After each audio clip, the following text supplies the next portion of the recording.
Si on peut revenir sur l'adéquation formation-emploi, nos économies africaines se transforment avec la digitalisation, avec l'ubérisation des activités. Donc, il faudrait, et l'organisation des curricula de formation doit évoluer par rapport à ces nouvelles exigences de métier et de formation.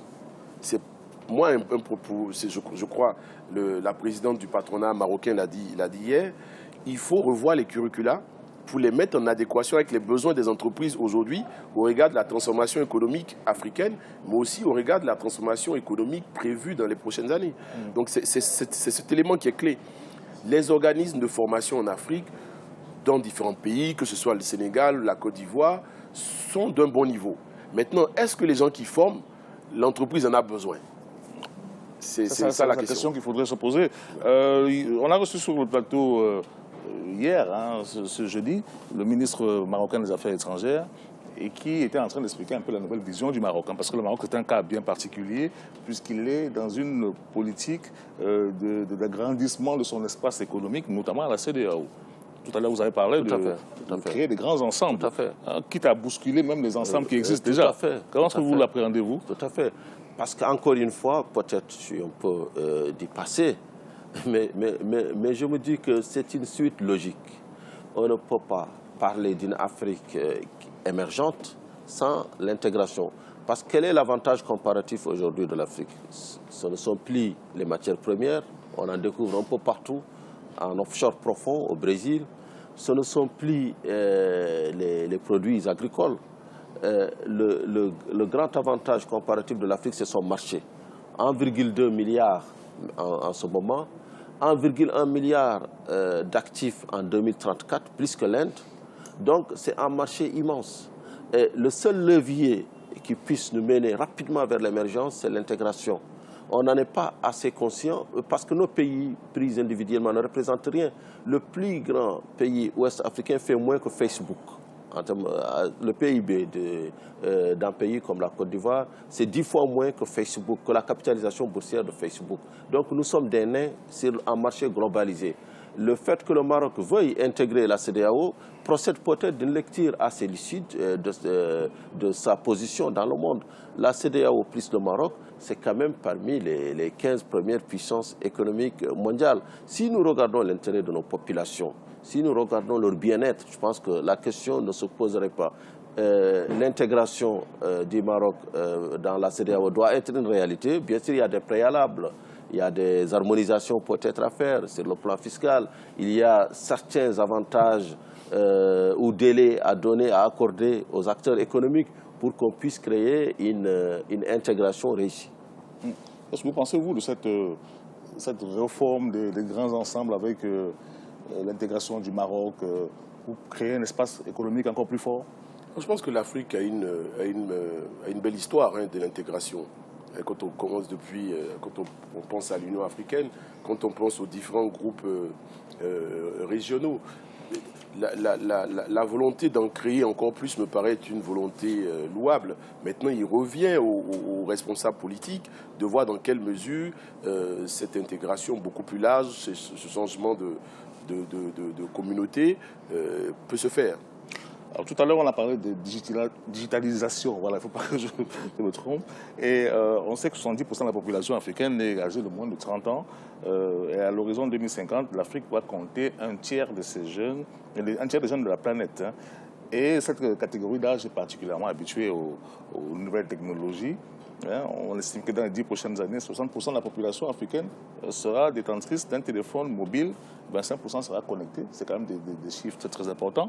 On va dire que c'est la nouvelle frontière, c'est le numérique, le quantique. C'est bien là qu'il faudrait maintenant créer les pôles de développement. Excusez-moi d'être pessimiste par rapport à ces chiffres. C'est vrai qu'on a tous un téléphone. 800 millions d'Africains ont un téléphone aujourd'hui. Mais on parle de la nouvelle économie. Quels sont les grands acteurs africains dans la nouvelle économie? Les grands acteurs sont tous américains ou chinois, avec Alibaba. Dans le e-commerce, quels sont les grands acteurs africains? Dans la téléphonie, quels sont les grands acteurs africains? Sommes-nous juste des consommateurs, donc suivons une tendance? Il est temps qu'on essaye de voir est-ce que cette nouvelle économie, on en loue la force en Afrique? On voit en Afrique de l'Est, par exemple, des acteurs comme Safaricom qui ont réussi à intégrer le plus grand nombre, mais dans le reste du continent, ce qu'il faudrait peut-être voir à travers la nouvelle économie, c'est comment faire en sorte de nous intégrer sur les chaînes de valeur de cette nouvelle économie, de créer en fait une vraie nouvelle économie en Afrique. Vous êtes aussi pessimiste que ça? Non, non, non. Moi, je suis beaucoup plus optimiste sur la capacité de cette nouvelle économie à réduire et à améliorer donc l'inclusion de nos économies. Parce que au-delà de qui est propriétaire des différentes solutions qu'on utilise, c'est qu'est-ce qu'on peut en faire. Et bon, c'est le côté qu'il faudrait vraiment regarder dans le développement de l'économie numérique. Aujourd'hui, avec le numérique, avec le mobile, dans certains pays, on arrive à améliorer l'inclusion financière. C'est un élément qu'il faut louer, c'est un élément qui est important. Quand vous voyez les opérations en Côte d'Ivoire, les opérations journalières sur le mobile, de transactions d'argent à travers le mobile, sont autour de 20 milliards de CFA. Et permettent, quotidien.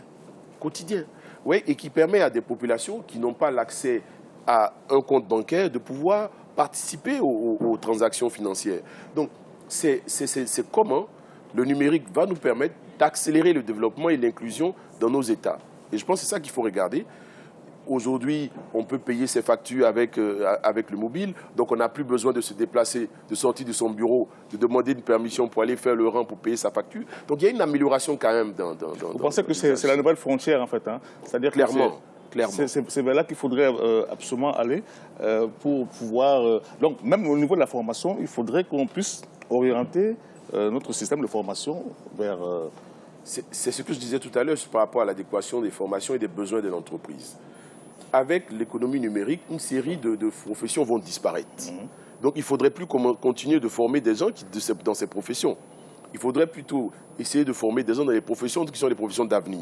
Donc très attachés et très rapprochés du numérique. Deuxièmement, il faudrait aussi que nos États, nos administrations notamment, se transforment, se digitalisent.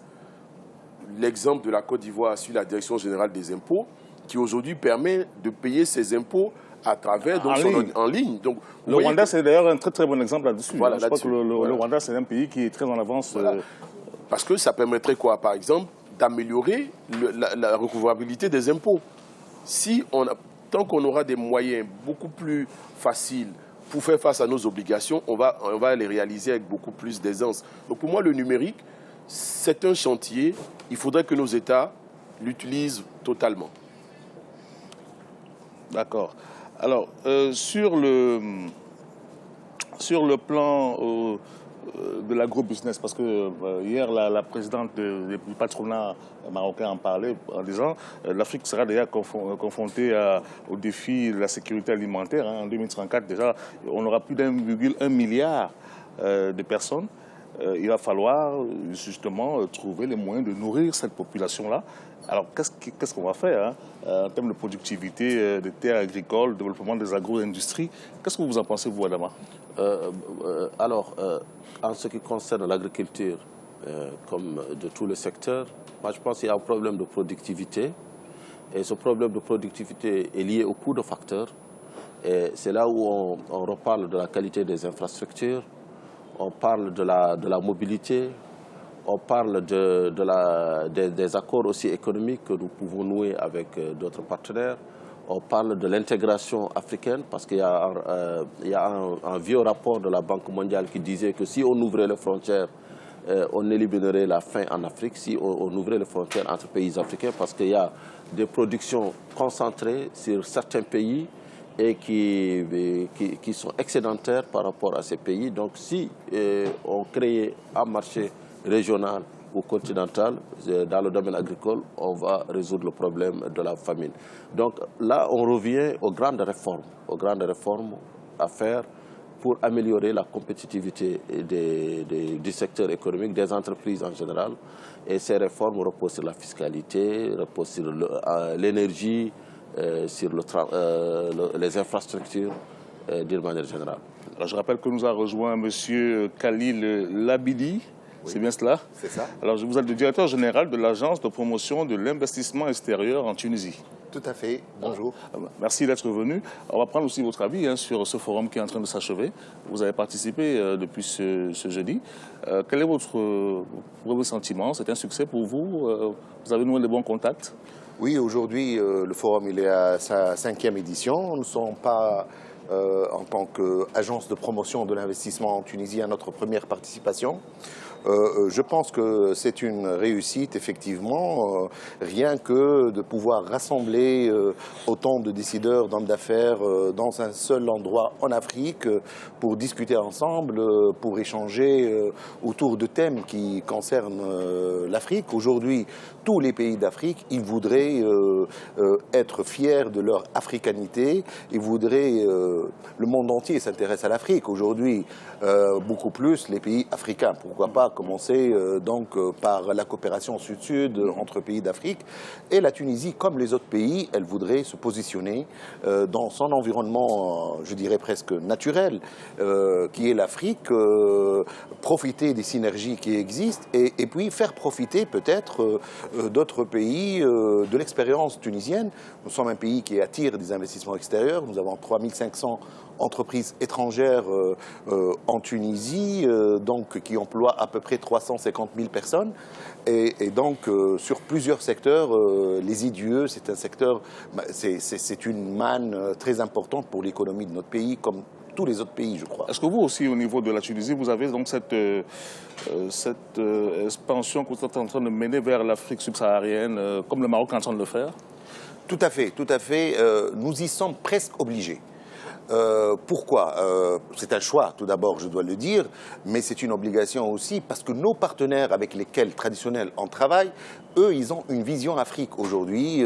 Tout le monde, le mot d'ordre aujourd'hui, go to Africa. C'est le continent là où il va y avoir le plus de croissance. C'est un continent qui présente des potentialités énormes. C'est le continent qui a été le moins développé dans le monde. Tous les continents... Donc tout reste à faire encore, hein, on peut dire. Tout à fait, tout à fait. Et puis, si on ne le fait pas nous-mêmes, Africains, on ne commence pas, ça ne va pas être fait comme on veut par d'autres. Et donc, aujourd'hui, notre positionnement en Afrique, c'est une vision qu'on a dans notre plan de développement qui s'étale de 2016 à 2020, avec la volonté d'être un des hubs un lien au niveau de l'Europe et de l'Afrique. Est-ce qu'on peut avoir justement quelques points importants de ce plan de développement que vous comptez mettre en place, hein? Vous êtes l'agence de promotion de l'investissement extérieur, donc je suppose que c'est vous qui êtes la cheville ouvrière de cette ouverture-là. On peut avoir quelques éléments importants de ce plan? Oui, le plan tunisien repose. C'est le premier plan. Vous savez que la Tunisie est passée par une révolution en 2011, un changement complet de vision politique, de régime politique, et donc des difficultés qui sont survenues tout de suite après la révolution, dues à la situation dans la région, la situation à l'intérieur, mais aussi à la situation de toute la région Afrique, Europe, qui était difficile avec des taux de croissance presque qui se rapprochent de zéro. Oui. Donc il n'y avait pas cette synergie qui pouvait attirer vers l'augmentation de la consommation. Et le premier plan, après cette révolution-là, il avait pour ambition, la première ambition, c'est de travailler contre des fléaux, c'est la bonne gestion, la bonne gouvernance. Donc c'est un des piliers de ce plan. En plus, l'économie verte comme moteur de développement, parce que la Tunisie, elle a un grand plan solaire, c'est un pays qui est riche en énergie solaire, vent, etc. Donc produire propre, c'est une des ambitions de notre plan de développement. Et puis l'inclusion sociale au niveau aussi bien des jeunes qu'au niveau de régions les plus défavorisées, reste toujours un objectif très recherché par le plan de développement. Et donc à partir de là, on ambitionne d'augmenter les IDIE en Tunisie d'ici 2020 de 80%. Donc de passer d'un taux d'IDIE par rapport au PIB de 19,4% à 24%, la part des IDIE dans le PIB. Et donc pour cela, il fallait voir de nouveaux marchés, de nouvelles possibilités d'expansion. On rappelle justement que la Tunisie est passée par une période difficile, mais j'ai pu noter qu'il y a même une reprise au niveau touristique ces dernières semaines. Hein. Oui. Par rapport à la Tunisie, aussi sa volonté de pénétrer le marché africain, le marché qui est en croissance. Qu'est-ce que vous en pensez, Vincent? Je pense qu'il est bon pour tout pays africain de penser à se développer et à mettre des stratégies pour aller vers le développement. Et comme disait monsieur, l'Afrique, c'est la nouvelle frontière de croissance, donc tout le monde veut y aller. Donc il faut structurer des politiques qui permettent à nos différents États de pouvoir profiter donc de la croissance prévue en Afrique. Mais je voudrais revenir sur le problème agricole. Oui. Parce que l'Afrique, la population africaine va se développer, va s'accroître. Il faudra assurer la sécurité alimentaire. Voilà. Aujourd'hui, il est clair que l'ensemble des politiques africaines doivent prévoir un point sur la réforme de l'agriculture. C'est important. Parce que sinon, on ne pourra pas arriver à nourrir les Africains. Je crois que c'est un des projets importants de la Banque africaine de développement. Il faudrait donc, puisque la population va s'accroître, il faudrait réfléchir à la réforme des pratiques culturelles, donc à la modernisation de l'agriculture. La modernisation de l'agriculture passe par la problématique du financement des activités agricoles, mais aussi par la problématique de la structuration des filières agricoles. Il y a des pays qui l'ont réussi. La Côte d'Ivoire, en ce qui concerne le café, le cacao et même le coton, donc a une filière agricole. C'est vraiment mettre en place des filières agricoles qui emploient des populations africaines et qui arrivent aussi à nourrir les populations africaines au meilleur coût. C'est en cela, comme disait monsieur, que l'intégration africaine est importante. Est-ce qu'il faut produire de la tomate dans une région où il est beaucoup plus cher de la produire? Est-ce qu'il ne faut pas permettre à une région qui la produirait à un meilleur coût de la produire et de la transférer dans d'autres États? Donc c'est d'où l'enjeu de l'harmonisation et de l'intégration africaine. Mais il faut que l'intégration africaine soit organisée dans le sens des priorités des différents pays, des différentes régions, mais aussi dans le sens de la compétitivité de l'économie africaine. Monsieur Labidi, tout à l'heure, on a parlé de l'insécurité alimentaire qui risque de menacer l'Afrique. Si on ne trouve pas les moyens d'ici 2034 de pouvoir justement nourrir les 1,1 milliard d'habitants qu'il y aura sur le continent, vous, au niveau de la Tunisie, vous avez en place aussi des programmes comme cela dans le domaine agricole? Tout à fait, tout à fait. L'agriculture est un des secteurs phares en Tunisie. Il y a l'industrie, bien sûr, il y a le tourisme qui est très important, et il y a tout ce qui est secteur de services, l'ITIC aujourd'hui, technologie de l'information et nouvelles communications, donc qui est un secteur important, mais il y a aussi l'agriculture, secteur traditionnel. La Tunisie, dans la production agricole, au niveau des céréales, au niveau des agrumes aussi, fruits et légumes, est un pays qui a une production assez importante. Il ne suffit pas de produire, il faut valoriser cette production agricole. Vous savez que les produits agricoles sont facilement périssables, donc il faut avoir toute une chaîne industrielle de transformation des produits agricoles. Sans ça, on ne peut pas, c'est-à-dire on ne peut pas voir l'agriculture en soi, il faut voir toute la chaîne de la production agricole à la transformation, à la valorisation, à l'export. Et l'Afrique pourrait se nourrir elle-même, mais pourrait nourrir une bonne partie du monde, d'autres régions du monde, par l'exportation de produits agricoles. Il y a, comme nous sommes au Maroc, le Maroc est un très bon producteur de tomates. Aujourd'hui, il se défend très bien sur ce marché-là. La Tunisie, en 2015, elle était premier exportateur mondial d'huile d'olive, aussi d'agrumes, mais de dattes, etc. Et donc, aujourd'hui, il faudra que ce secteur-là, il est primordial. Adama, tout à l'heure, Marc Ouabi disait qu'il fallait qu'on pense justement à créer des zones intégrées où on n'est pas obligé tous de produire un produit, alors qu'on peut, il coûte peut-être plus cher de ce côté-là. On peut le produire ici, le placer dans tel autre pays. Ça, est-ce que vous pensez qu'on va arriver à cela? Parce qu'il y a beaucoup d'égoïsmes nationaux. Je pense quand même que si on se réfère à l'agenda aussi bien de l'Union africaine qu'aux agendas des unions économiques régionales, on tend vers la convergence. Et là, comme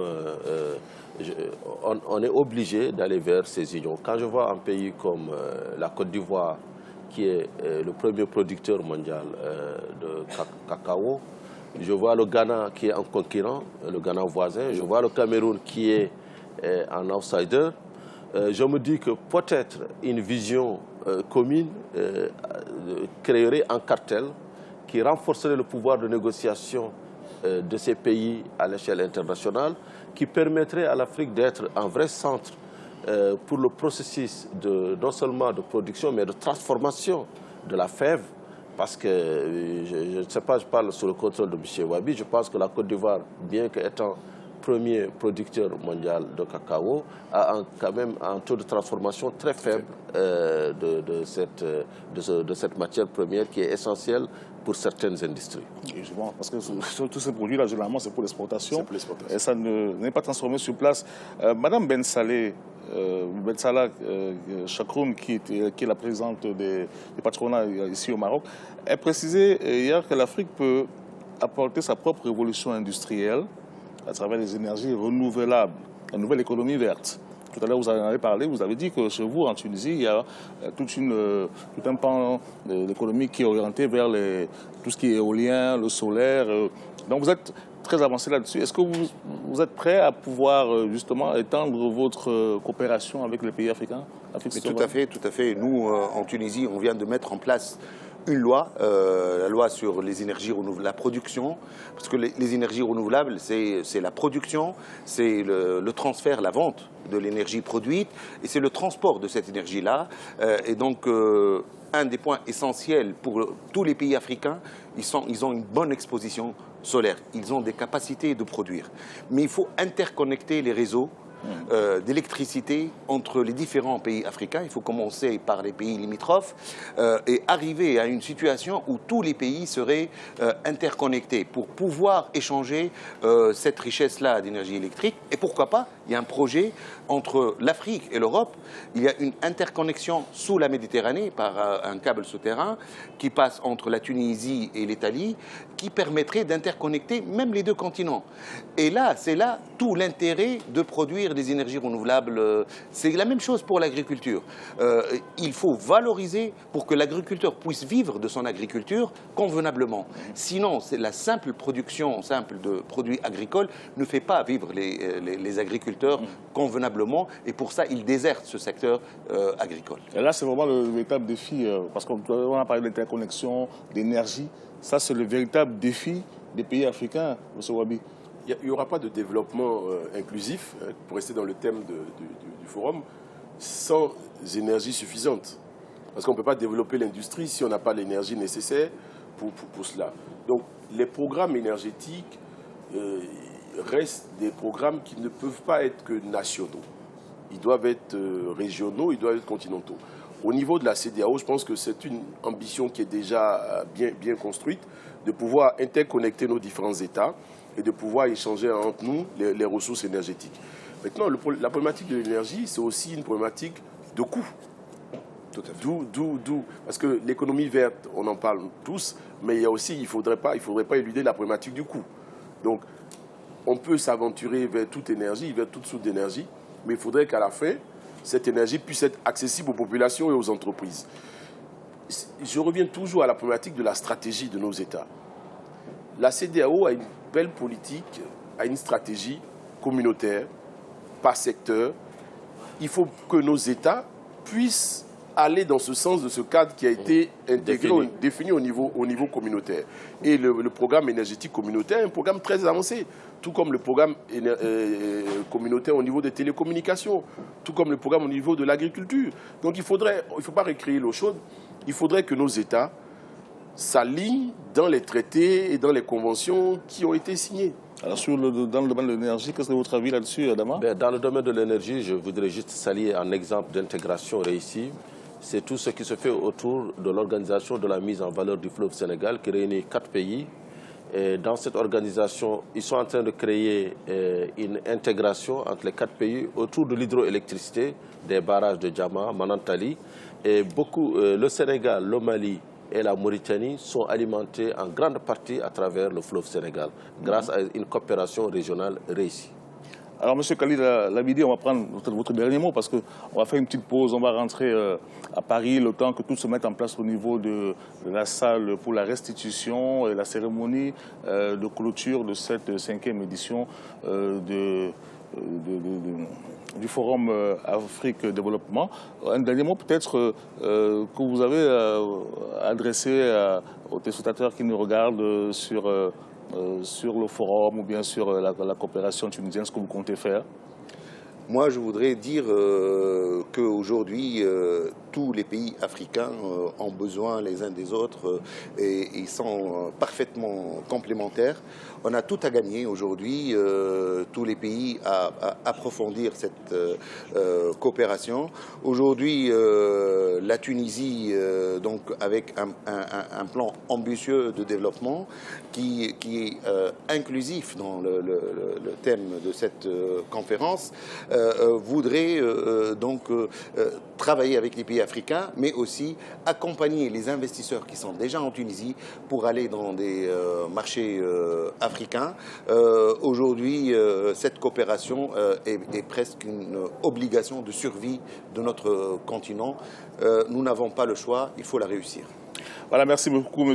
Khalil Lamidi. Je rappelle que vous êtes le directeur général de l'agence de promotion de l'investissement extérieur en Tunisie. Il y avait Adama Ouad, qui est le directeur de publication de Financial Afrique, un journal économique en ligne. Et enfin, M. Marc Vincens Wabi, qui est le directeur général de Deloitte Côte d'Ivoire, et vice-président de la Chambre de commerce et président de la commission économique du patronat. Merci beaucoup, monsieur, d'avoir accepté d'être avec nous ce matin pour cette cérémonie de clôture du 5e Forum international Afrique Développement. Vous ne partez pas, dans quelques instants, on va revenir pour cette cérémonie de clôture.